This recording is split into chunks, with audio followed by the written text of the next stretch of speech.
لا إله إلا الله محمد رسول الله. السلام عليكم ورحمة الله وبركاته.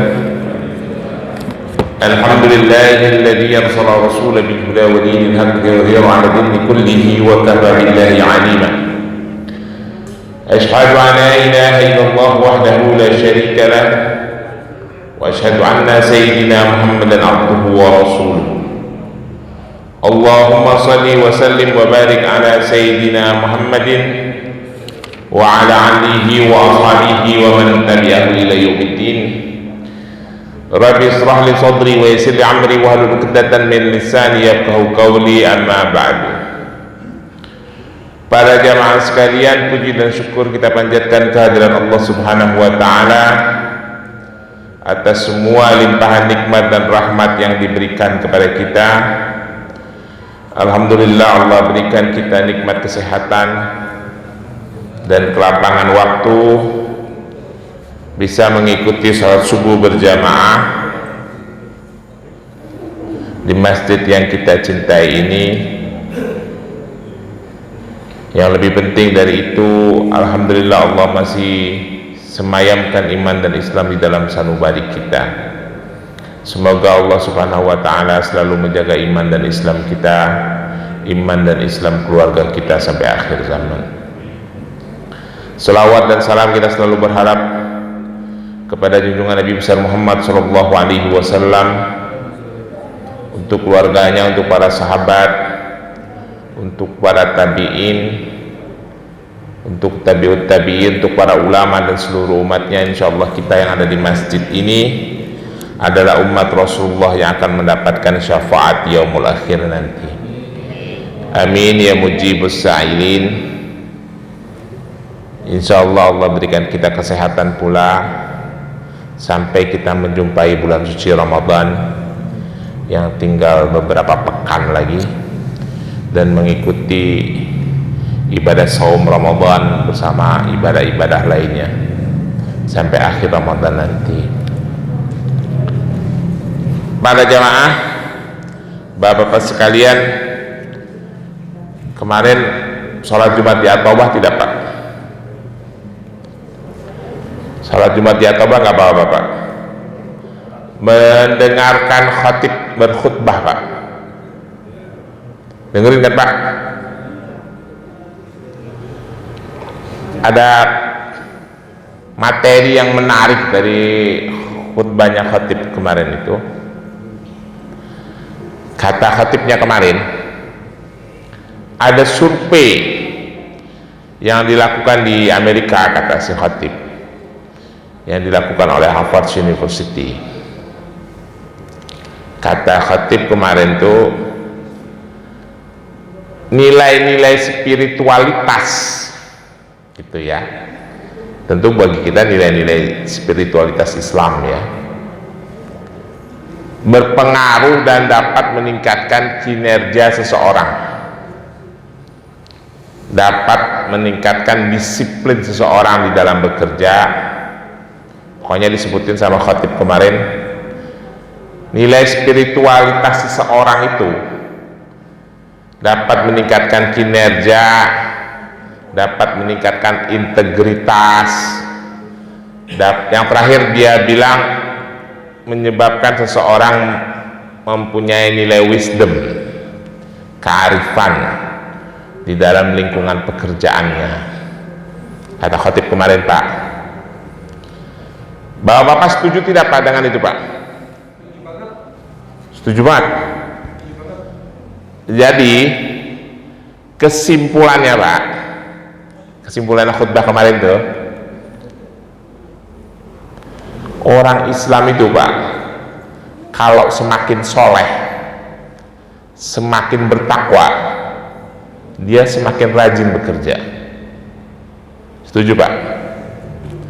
Orang Islam itu kalau semakin soleh, semakin bertakwa, dia semakin disiplin dalam bekerja, dalam lingkungan profesinya maksudnya.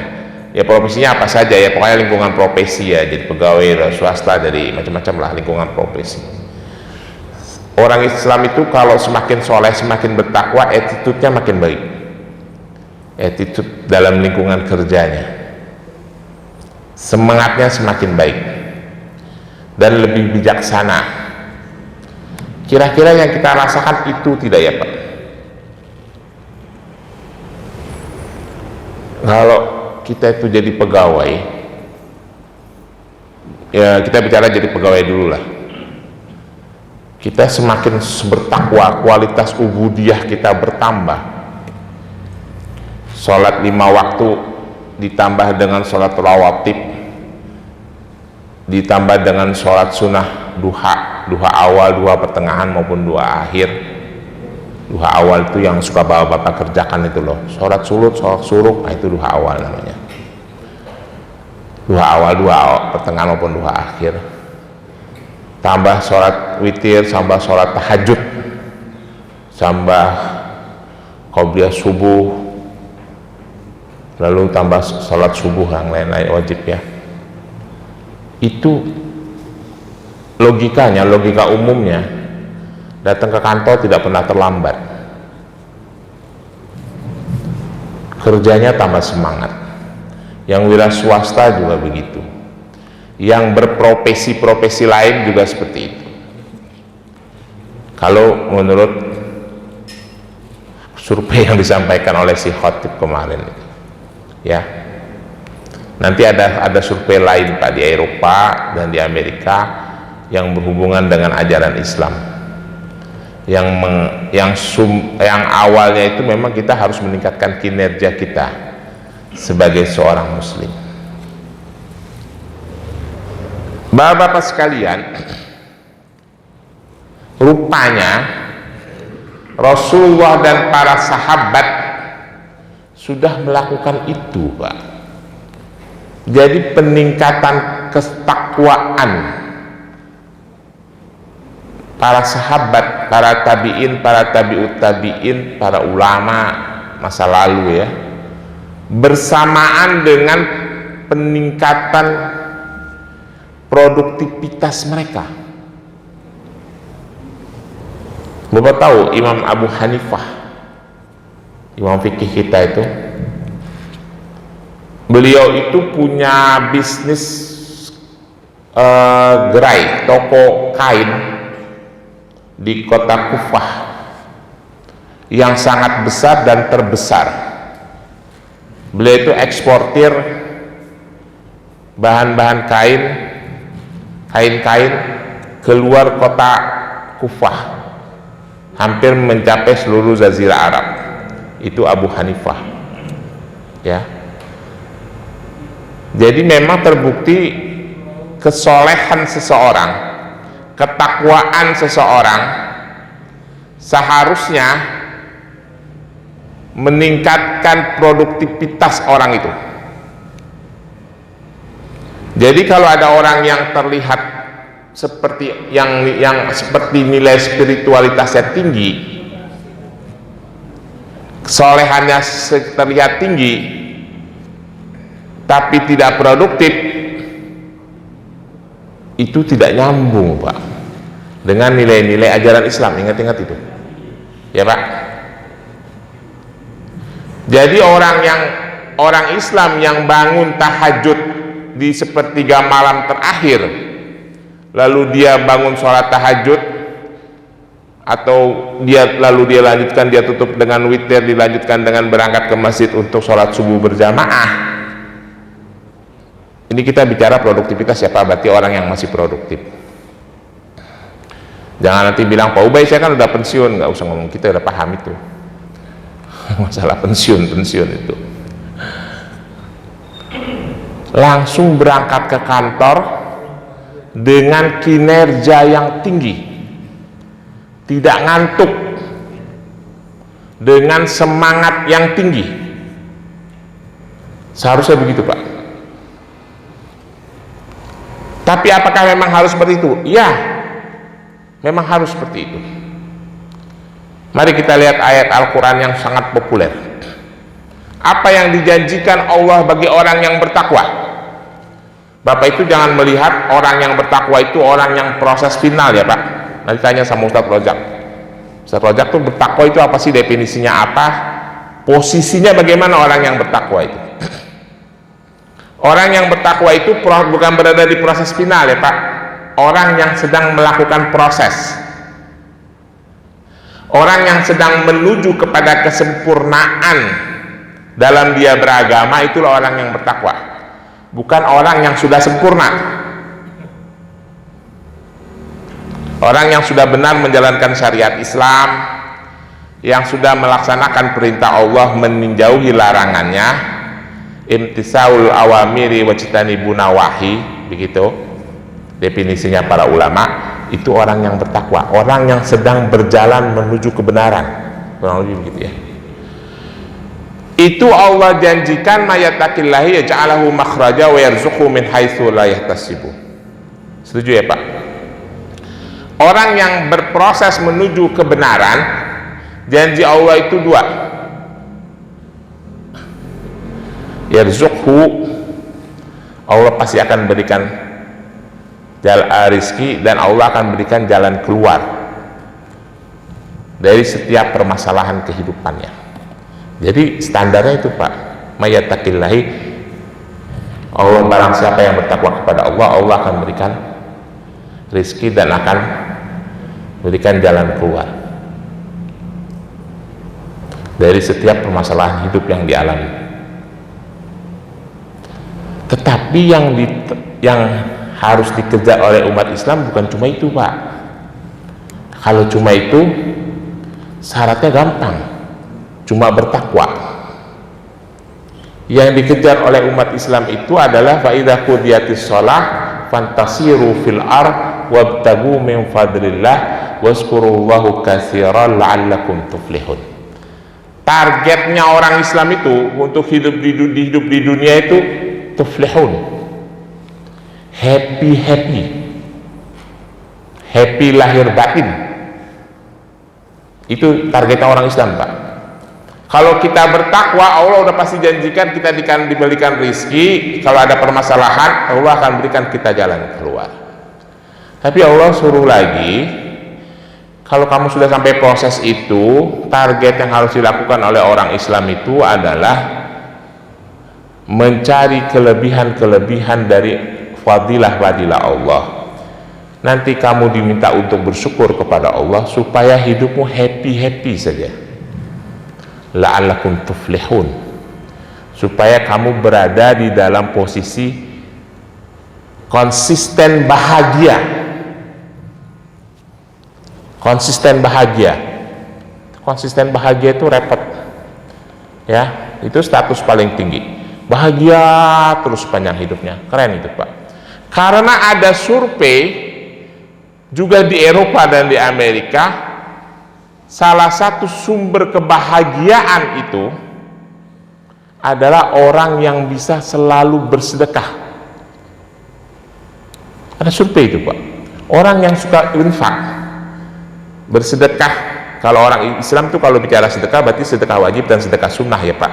Bicara sedekah tuh sedekah wajib dan sedekah sunnah. Sedekah wajib zakat, zakat dengan segala kriterianya itu zakat. Sedekah sunnah infak lain.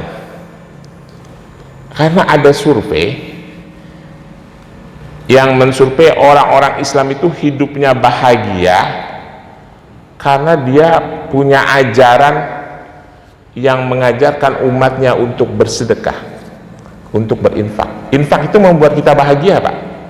Bapak merasakan nggak Pak? Ada saudara datang ke Pak Edi, adiknya misalnya, Mas ini anak-anak belum bayar sekolah nih Mas, saya lagi nggak ada duit nggak 1 juta. Pak Edi ngeluarin, oh ada, set. Itu hati bahagia. Efeknya besar itu untuk mencegah penyakit jantung. Makanya untuk tetap bisa bahagia, banyak-banyaklah bersedekah. Itu survei di Eropa dan di Amerika dilakukan. Untuk bisa bersedekah, banyak-banyaklah mencari uang. Untuk bisa banyak-banyak mencari uang, produktivitas kita harus kita tingkatkan. Setuju nggak Pak? Maka dari itu orang yang bertakwa itu, tadi itu kata surveinya si Khatib yang dibenarin, itu berhubungan langsung dengan kinerja, produktivitas seseorang. Makanya Allah mengatakan, kalau kamu sudah selesai melaksanakan ubudiyahmu, kita jangan mempersempit pemahaman kita ya Pak. Wa idza qudiyatis shalah itu jangan mempersempit. Tafsir itu berkembang Pak. Ilmu tafsir itu berkembang. Kalau ayatnya tidak berkembang, ayatnya absolut, tetapi tafsirnya berkembang. Jadi bapak-bapak jangan berpikir itu habis sholat Jumat terus kita langsung bekerja. Bukan begitu. Itu tafsir klasik. Setelah urusan ubudiyah, pengabdian kita kepada Allah, penghambaan kita kepada Allah itu kita selesaikan, maka itu kita barengi dengan semangat untuk meningkatkan produktivitas kita. Kenapa kita barengi dengan meningkatkan produktivitas kita? Karena ada target yang kita kejar, yaitu mendapatkan fadilah Allah. Nanti target akhirnya adalah hidup kita konsisten happy, la'allakum tuflihun, bahagia, beruntung ya, konsisten happy. Nah, itu yang harus dikejar oleh orang Islam. Jauh saya kaitkan kepada survei yang saya sampaikan tadi, ternyata orang Islam itu bahagia karena ada ajarannya yang mengajarkan umat Islam untuk bersedekah. Sedekah kan tidak dibatasi Pak. Kalau sedekah wajib kan ada nasab dan haulnya, ada nisab dan haulnya. Tapi kalau sedekah sunnah kan tidak dibatasi, sesuka-suka hati Bapak aja. Itu menyebabkan hidup kita menjadi bahagia.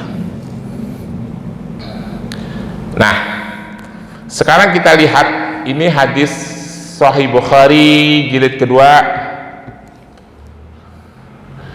Babnya sih bab yang berhubungan dengan fikih, Kitabul Buyu'.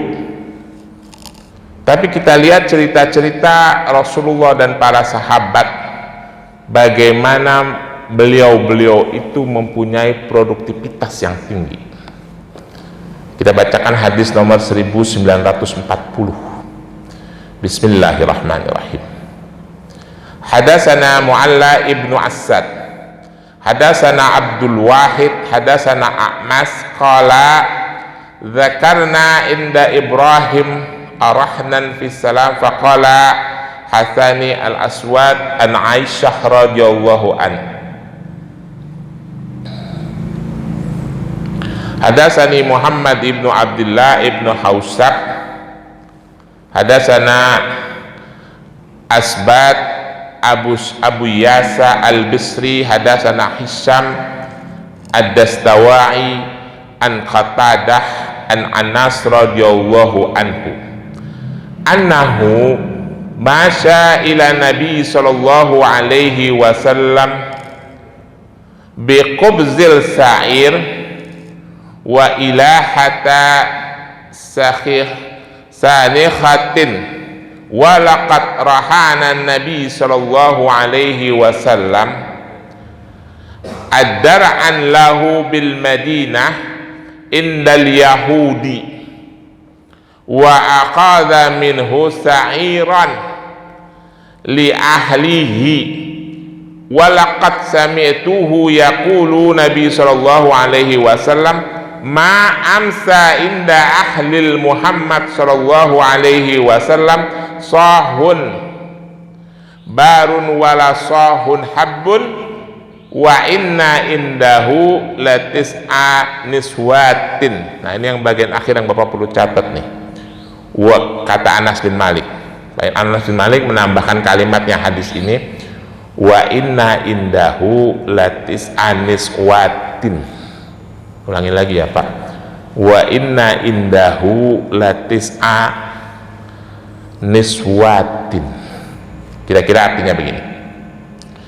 Meriwayatkan kepada kami Muslim dari Hisham, dari Qatadah, dari Anas radhiyallahu an.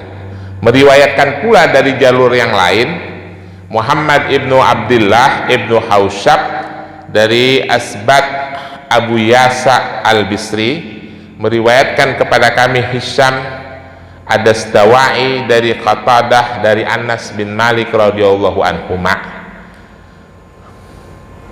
annahu masya, kata Anas bin Malik begini, bahwasanya pada suatu sore, gitu ya, Anas bin Malik lagi bersama Rasulullah. Ini kan Anas bin Malik itu memang pelayanan Rasulullah. Bahwasanya pada suatu sore ila Nabi sallallahu alaihi wasallam, si Anas bin Malik bersama Nabi sallallahu alaihi wasallam bi qusbin sa'irin wa ihalatin sinakhatin. Rasulullah itu bersama ada di rumah salah satu istrinya, bersama Anas bin Malik, karena Anas bin Malik kan memang pelayan Rasulullah. Di sana pada saat Rasulullah itu mau makan, yang dijumpai adalah bihusbir syair. Syair itu tepung gandum yang dikasih kurma, ya, dibuat makan itu, dihancurin, diaduk-aduk, dihancurin. Ditemukan yang ada di rumah itu kira-kira tepung gandum, syair, dan sayur-sayuran yang sudah basi. Bihusbir syairin wa ihalatin. Jadi Rasulullah mau, saya tidak tahu istrinya yang mana, lalu Rasulullah baru mau makan, yang ada tuh makanan yang udah basi, mungkin makanan bekas kemarin ya. Walaqad rahana Nabi sallallahu alaihi wasallam dar'an lahu bil Madinah indal Yahudi. Begitu Rasulullah tahu di rumah istrinya itu tidak ada makanan, maka sungguh rohana Rasulullah itu menggadaikan daraan baju besi yang biasa beliau pakai untuk berperang. Di rumah nggak ada beras nih, langsung Rasulullah pergi menggadaikan baju besinya di kota Madinah indal Yahudi, kepada orang Yahudi, karena dia tahu di rumah bininya kagak ada makanan. Rasulullah langsung menggadaikan baju besinya. Wa akhadha minhu sa'iran ahlihi, lalu dari hasil gadaian baju besinya itu kan dapat duit itu. Rasulullah membeli sa'ir, tepung gandum. Walaqad sami'tuhu, lalu Anas bin Malik melanjutkan kata ceritanya, dan sungguh aku mendengar sami'tuhu darinya, dari Rasulullah, yaqulu, Rasulullah berkata, catat nih Pak kali kata-katanya Rasulullah nih Pak, ma amsa inda ahlil Muhammad sallallahu alaihi wasallam sa'un bar'un wala sa'un habbun. Rasulullah bilang begitu. Lalu Anas bin Malik nambahin, wa inna indahu latis an niswatin. Kata Rasulullah begini, tidak pernah berlalu satu malam pun, satu hari pun di keluarga Muhammad kecuali minimal ada gandum satu sah. Ya Pak, tidak pernah berlalu satu hari pun di keluarga Rasulullah kecuali minimal ada gandum satu sah.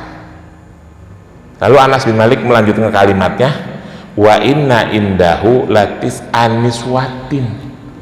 Padahal Rasulullah itu punya istri 9. Rasulullah punya bini 9, tapi Rasulullah bilang tidak pernah berlalu satu hari pun di keluarga Muhammad, berarti di seluruh istri-istrinya tidak pernah berlalu satu hari pun kecuali ada makanan satu sah. Satu sah itu kan 2,8 kilo bahan makanan pokok. Berarti kalau itu satu sah beras 2,8 kilo, 1 kilonya itu 15.000. Beras kilo berapa? 15.000 kan Pak? Ada nggak yang 15.000? Yang paling murah 15.000 ya. 2,8 itu berarti sekitar 40 ribuan kan? 40.000 kali 9 Pak. Kan bininya 9 Rasulullah. Kalau kita kan bini kita baru 1 kan? Mau nambah agak berani, betul agak pedi? Enggak berani ya? Pak Joko berani nggak? Pak Abu berani? Berani? Berani menambah? Man belum ya? Kalau saya kagak berani Pak. Kenapa saya kagak berani Pak? Ngikutin Rasulullah Pak. Rasulullah bilang, ma'amsa inda ahlil Muhammad Tidak ada satu hari berlalu pun di keluarga Muhammad itu sahun barun wala sahun habun. Tidak ada satu hari pun berlalu kecuali minimal ada satu sah bahan makanan pokok. Kalau 2,8 beras kali 15.000 berarti satu sah itu 40.000. 40 kali 9 berarti 360.000. Berarti Rasulullah ngasih nafkah istrinya sehari itu baru gandum doang nih 360.000. Itu belum sayur bayam, sayur asem, ikan teri, ikan kembung, tempe, tahu. Apalagi model kayak saya suka pindang, bandeng.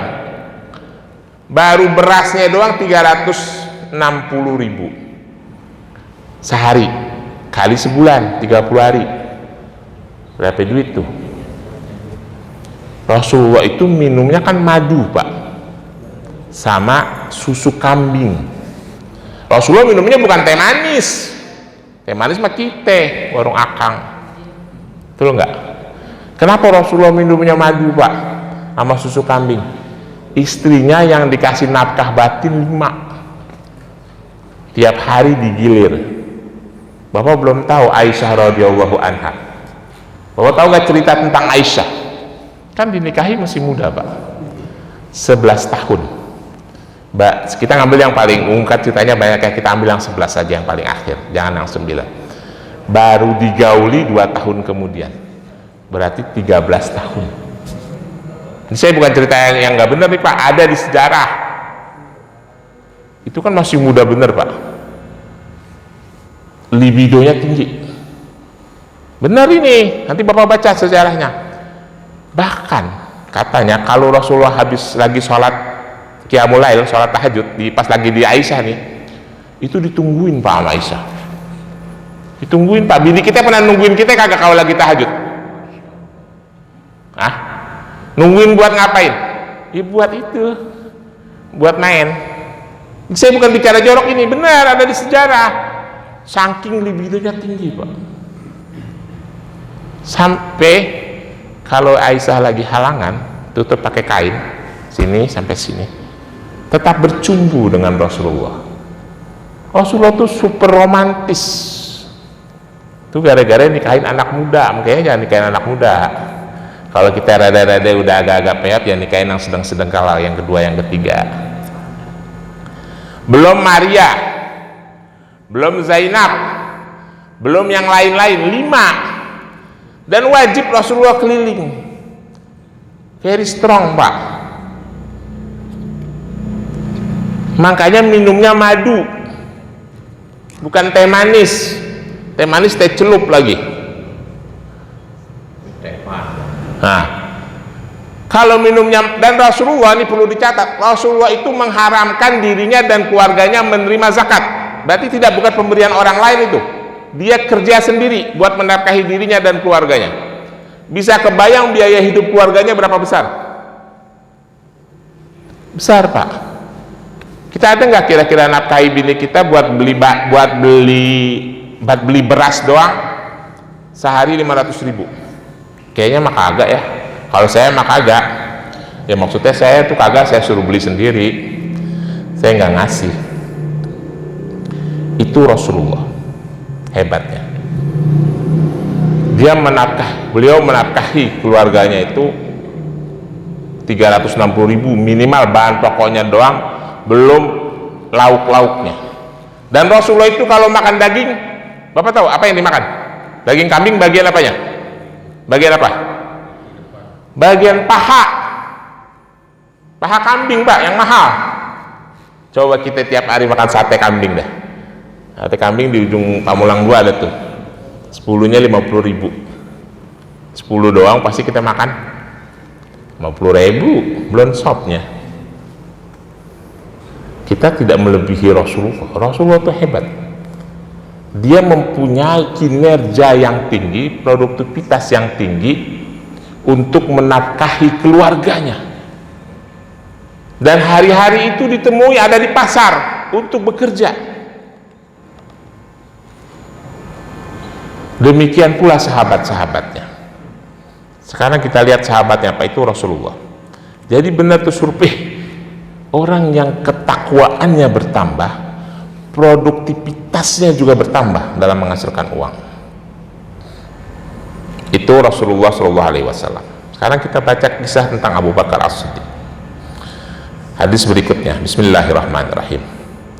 Hadatsana Ismail ibnu Abdullah qala hadatsani ibnu Wahab an Yunus an ibnu Syihab qala hadatsani Urwah ibnu Zubair an Aisyah radhiyallahu anha qalat lama istukhlifa Abu Bakar As-Siddiq qala laqad alima qaumi an hirfati lam takun ta'juz an mu'natan ahli wa suglitu bi amril muslimin fasayakulu Abi Bakrin min hadzal malin wa yatahrafu lil muslimin fihi. Kira-kira artinya begini. Meriwayatkan kepada kami Ismail ibnu Abdullah, dia berkata meriwayatkan kepadaku ibnu Wahab dari Yunus dari ibnu Syihab qala, ibnu Syihab berkata meriwayatkan kepadaku Urwah ibnu Zubair bahwasanya Aisyah radhiyallahu anha berkata lama istukhlifal Abu Bakar As-Siddiq, ketika Abu Bakar As-Siddiq diangkat menjadi khalifah, dibaiat menjadi khalifah menggantikan Rasulullah. Qala, Abu Bakar berkata, nanti hadisnya ada asbabun wurudnya ya Pak, ada sebab-sebab diriwayatkan. Abu Bakar berkata, alima qaumi, bahwasanya rakyatku lah, ini kan yang ngomong khalifah nih, presiden yang ngomong nih, presiden umat Islam, bahwasanya rakyatku sudah tahu anna hirfatun lam takun ta'juz anil mu'natin ahli, walaupun aku ini diangkat menjadi khalifah, kata Abu Bakar, itu tidak melemahkan semangatku untuk menafkahi keluargaku. Jadi kata Abu Bakar nih, umatku, kaumku gitu, rakyatku sudah tahu pada saat aku diangkat menjadi khalifah itu tidak melemahkan semangatku untuk tetap mencari nafkah untuk keluargaku. Itu kata Abu Bakar, Pak.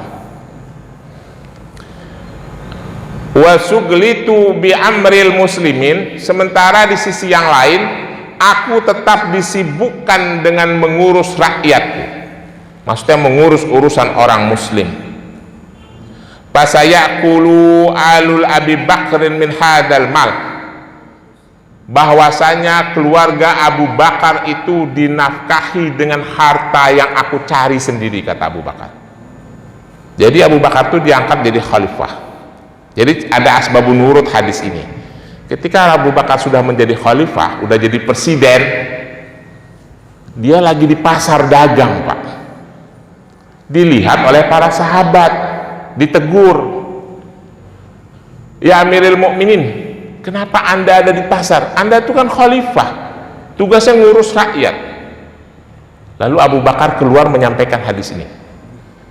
Rakyatku sudah tahu, kata Abu Bakar, ketika aku diangkat menjadi khalifah, itu tidak melemahkan semangatku untuk tetap mencari nafkah untuk keluargaku, karena aku memberikan nafkah kepada keluargaku dengan harta yang aku cari sendiri. Ya, bukan dari korupsi pejabat. Ini jadi pejabat nih Pak, presiden nggak tanggung-tanggung, tapi tetap dagang di pasar untuk memberikan nafkah kepada keluarganya. Sementara di sisi yang lain aku tetap disibukkan untuk mengurus urusan orang-orang muslim.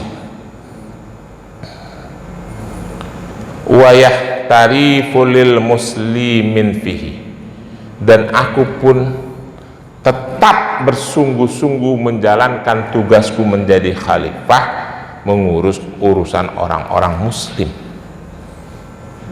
Tadi Rasul, sekarang Abu Bakar, Pak, diangkat menjadi khalifah tetap pergi ke pasar dagang, usaha untuk ngasih makan keluarganya. Kalau kita kan jangankan khalifah ya Pak, lurah aja pakai dana operasional, pakai gaji dan lain-lain.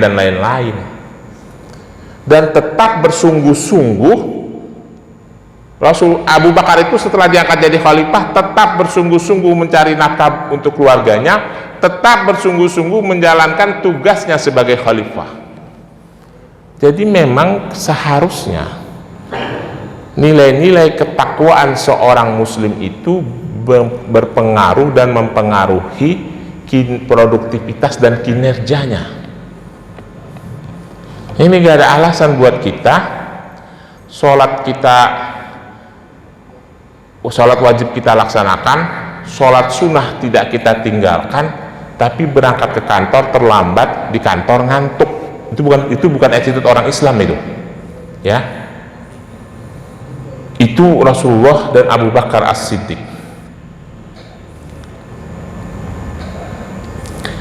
Abu Bakar itu jadi khalifah tetap bekerja mencari nafkah. Berikutnya adalah, nah ini untuk para sahabat yang lain Pak. Hadis berikutnya, hadatsana Muhammad, hadatsana Abdullah ibnu Yazid, hadatsana Sa'id, qala hadatsani Abu Aswad an Urwah, qalat Aisyah radhiyallahu anha. Kata Aisyah begini Pak, karena ashabu Rasulullah sallallahu alaihi wasallam amalan anfusihim. Saya ulangi ya Pak. Karena ashabu Rasulullah sallallahu alaihi wasallam amalan anfusihim wa kana yakunu lahum arwahun faqila lahum lawik tasaltum ruwahu Hamman an Aisyah an Abi an Aisyah. Ada hadis singkat yang artinya kurang lebih begini. Aisyah berkata, karena ashabu Rasulullah SAW amalun anfusihim, bahwasanya sahabat-sahabat Rasulullah itu adalah para pekerja keras. Sahabat tadi kan Rasulullah terus Abu Bakar, lalu diikuti oleh para sahabat-sahabatnya itu adalah para pekerja keras. Tetapi bersamaan dengan itu mereka juga ahli ibadah. Ini yang repot itu ya Pak, kita sulit mengikuti Rasulullah itu, yang urusan itunya Pak. Mereka para pekerja keras, tetapi juga bersamaan dengan itu mereka itu para ahli ibadah. Lalu pada suatu hari, karena saking menjadi ahli ibadahnya, lahum arwahun, mereka datang di majelisnya Rasulullah itu memakai pakaian yang pakaian kerja habis di ladang. Jadi masih pada lusuh. Sampai Rasulullah bilang begini, fakila lahum, lalu disampaikan kepada mereka, lawik tasaltum, apa tidak sebaiknya kalian tuh mandi dulu. Jadi ada kisah sahabat-sahabat Rasulullah itu pulang dari ladang, pulang dari pasar, bajunya itu masih pada lusuh, langsung ikut majelis Rasulullah. Jadi mereka itu semangat bekerja sekaligus semangat beribadah. Sampai Rasulullah bilang, ya udah yang baru pulang dari ladang, pulang dari pasar, pulang aja dulu, mandi dulu, baru masuk ke masjid. Karena saking semangatnya ibadah Pak. Buat kita ini orang Islam, yang berat itu mengikuti muamalah dan akhlaknya Rasulullah. Kita ini kan kadang para dai, para ustadz tuh kalau mencontohkan kisah-kisah Rasulullah tuh, wah Rasulullah itu kalau sholat kakinya sampai bengkak-bengkak, sholat tahajudnya sekian-sekian. Rasulullah itu sholat tahajud qiyamul lail di bulan Ramadan maupun di luar bulan Ramadan itu dalam kisah-kisah hadis tidak pernah lebih dari 8 rakaat. Ingat ya, qiyamul lail Rasulullah itu tidak pernah lebih dari 8 rakaat di bulan Ramadan maupun di luar bulan Ramadan, ditambah dengan witir-witirnya. Tapi ayatnya panjang-panjang. Aisyah menceritakan, kan para sahabat, para ustadz, para dai itu selalu menceritakan keteladanan Rasulullah dari sisi itu. Tapi kalau kita baca kisah para tabi'in dan tabi'ut tabi'in serta para ulama, Imam Hambali itu sholatnya 1000 rakaat Pak, qiyamul lailnya lebih dari Rasulullah.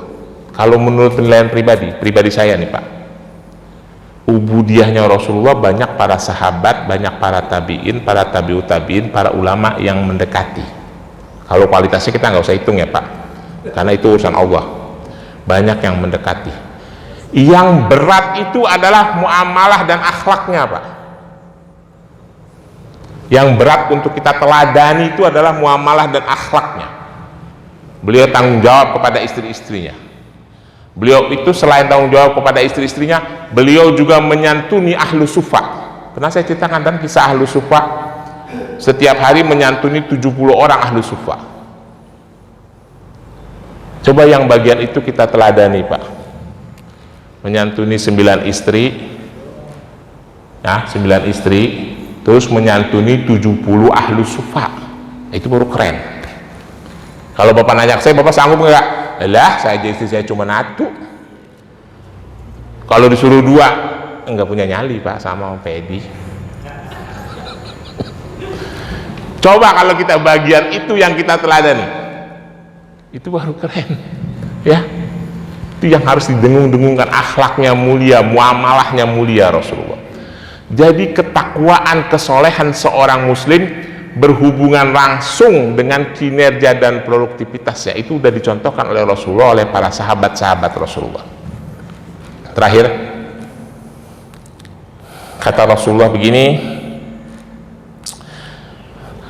anna Rasulullah sallallahu alaihi wasallam qala, Rasulullah berkata, ma'akala ahadun ta'amun hatta khairu min ayyakulu min amali yadihi wa inna nabiyullah Daud alaihi salam kana yakulu min amali yadihi. Ini hadis yang populer ya Pak, sangat populer, udah sering dibacain.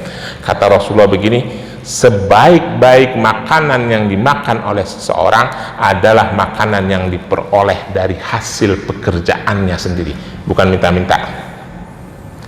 Wa kana nabiyullah Daud alaihi salam kana yakulu min amali yadihi. Kata Rasulullah, dan sungguh Nabi Daud alaihi salam saja makan dari hasil pekerjaannya. Kenapa Rasulullah nyebut Nabi Daud ya Pak? Nabi Daud itu kan rajanya Yahudi, raja bangsa Yahudi, lalu melahirkan Sulaiman alaihissalam yang juga raja besar bangsa Yahudi. Rasulullah bilang, Daud aja yang orang hebat itu bisa mengalahkan Jalut. Usaha sendiri buat makan. Daud itu kan tukang pandai besi, terus terakhir menjadi panglima perang, lalu menjadi raja. Tetap usaha, kata Rasulullah. Jadi sebaik-baik makanan yang dimakan adalah makanan dari hasil pekerjaannya seseorang itu, bukan dari hasil minta-minta, apalagi dari korupsi. Bapak-bapak sekalian, saya kira itu yang saya sampaikan. Kan udah syuruk, ada beberapa hadis, nanti kita lanjutkan minggu-minggu yang akan datang. Lebih kurangnya mohon maaf. Ada pertanyaan, saya persilakan.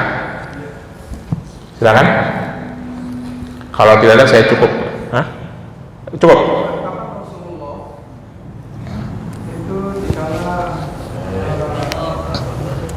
tidak punya apa-apa, karena ada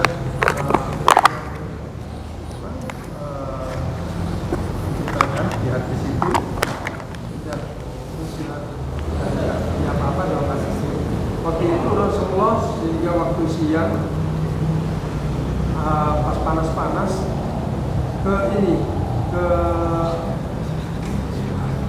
masjid, dan kemudian disusul oleh Abu Bakar, kemudian disusul juga oleh Umar. Tanya, kamu ngapain? Bertiga itu ke sahabat, diajak ke sahabat sama tempat saya. Terus akhirnya dipotongkan kambing oleh sahabat sama sahabat. Artinya ada kala Rasulullah yang sampai nggak punya apa-apa sehingga sampai Pertanyaannya apa nih?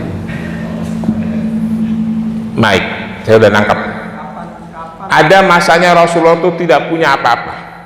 Dalam hadis diceritakan kisah-kisah itu.